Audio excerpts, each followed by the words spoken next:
اللہ نے کیا فرمایا تھا کہ ٹھیک ہے جاؤ، انسانوں کو گمراہ کرنا چاہتے ہو جاؤ کرو، لیکن سنو جو میرا ہوگا وہ تیرا نہیں ہوگا۔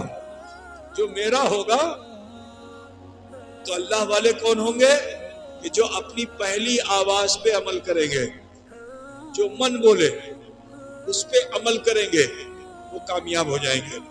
لیکن اگر شیطان کے وسوسے کو قبول کر لیا تو ناکام، وہ شرابی ہو جائے گا، وہ جواری ہو جائے گا، وہ سود خور ہو جائے گا، وہ چور ہو جائے گا، وہ ہر برے فعل میں چلا جائے گا۔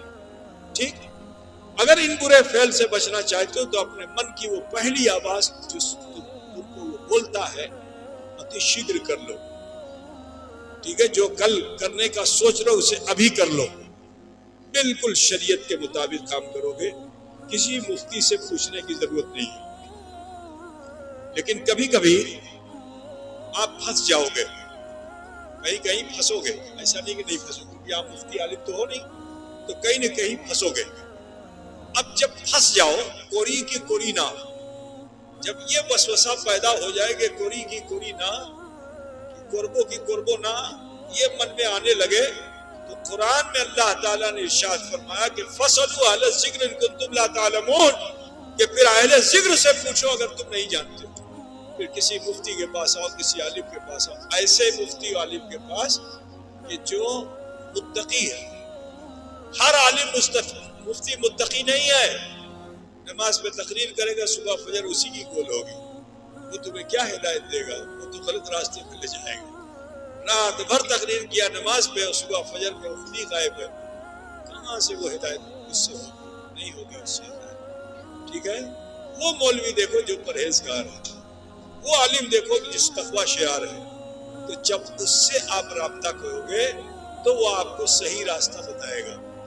اب وہ جب صحیح راستہ بتائے گا تو آپ کی وہ الجھن بھی دور ہو جائے گی، من میں جو ایک سنکوچ ہو رہا تھا کہ کوری کی کوری نہ، تو وہ بولے گا ایٹا راستہ ایٹا پتھ آچے شیٹا پلن کرے تو آپ کی کامیاب ہو جائے۔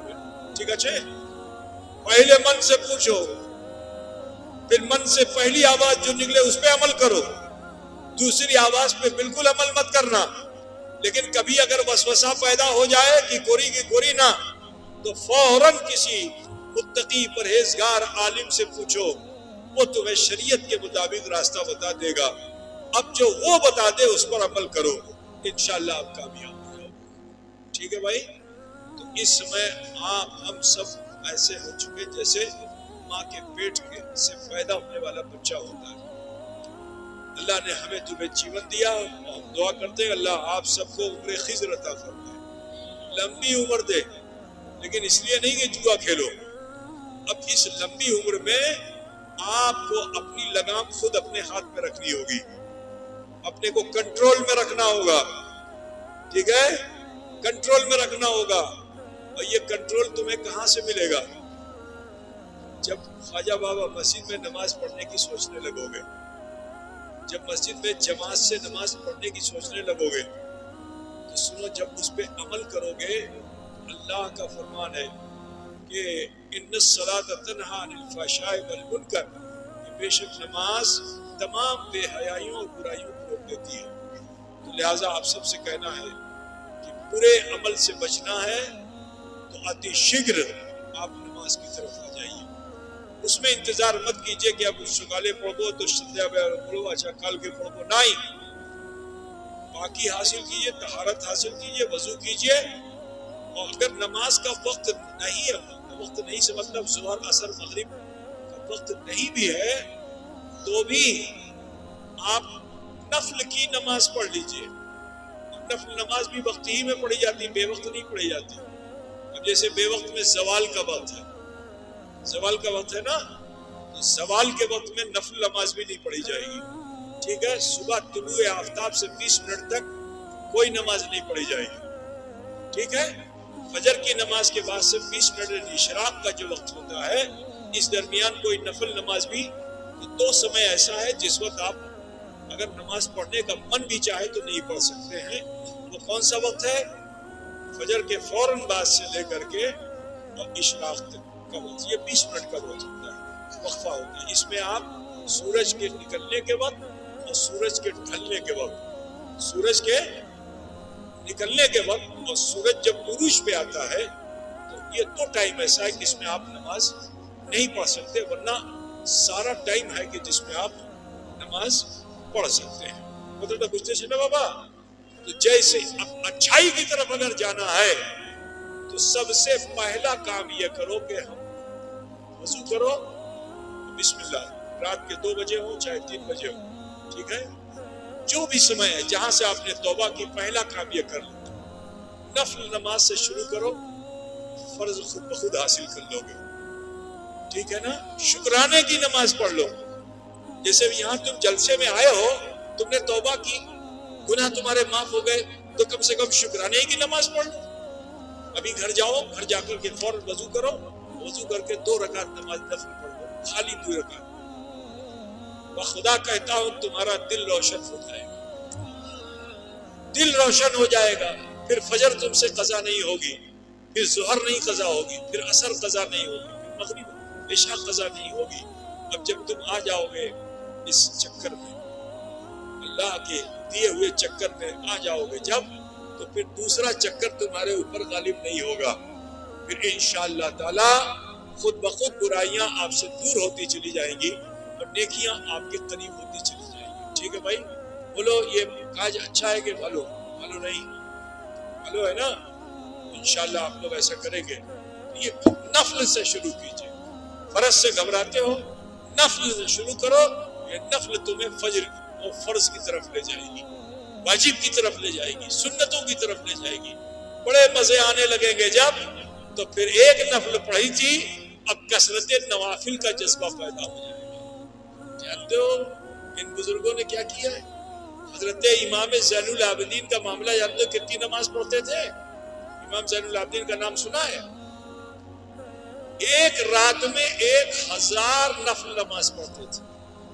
اللہ تعالیٰ ان کے وقت میں اللہ نے کتنی برکت دے دی. تم 100 رکعت پڑھو گے رات پوری ہو جائے گی. اور حضرت امام زین العابدین جو امام حسین کے بیٹے تھے، وہ ایک رات میں 1000 نماز پڑھتے تھے. پتہ پوچھتے ہو نا، حضرت غوث پاک کی نماز کا عالم کیا تھا کہ وہ عشاء کے وضو سے فجر کی نماز پڑھتے تھے. حضرت امام اعظم کا عالم کیا تھا کہ عشاء کی نماز پڑھ کر گھر جاتے اور پھر لوٹ کر کے آتے مسجد میں، پوری رات نماز بھی پڑھتے تھے اور ایک قرآن بھی ختم فرمایا کرتے تھے. ٹھیک ہے نا. حضرت غریب نواز کا بھی یہی معاملہ تھا، حضرت مخدوم اشرف کا بھی یہی معاملہ تھا. تو ان بزرگوں سے اگر وابستہ ہو تو آپ سب سے ہی کہنا ہے کہ میں تم سے 1000 نماز پڑھنے کے لیے نہیں کہہ رہا ہوں، ایک شکرانے کی 2 رکعت کی نماز پڑھنے کا شوق رکھ کے یہاں سے جاؤ اور اپنے گھر پہ پڑھو. کہاں پڑھو؟ گھر پہ پڑھو. تو جب یہ گھر پہ پڑھو گے تو یہ پھر یہ نفل نماز تمہیں فجر کو پڑھانے کے لیے مسجد میں لائے گی. فجر کی نماز پڑھنے کے لیے تمہیں شوق کے ساتھ مسجد میں آؤ گے. تو اگر کبھی نہیں آتے تھے، پہلی بار آؤ گے، تو جو نماز پڑھنے والے ہیں وہ تمہیں بھگائیں گے نہیں، تم سے عزت دیں گے، تمہیں پہلی صف میں بٹھا لیں گے. اگر تم کبھی نہیں آتے تھے، آج آ گئے تو تمہیں عزت ملے گی. تو ایسی جگہ جانے سے اچھا ہے کہ اس جگہ پہ جائیں جہاں ہمیں عزت ملے گی.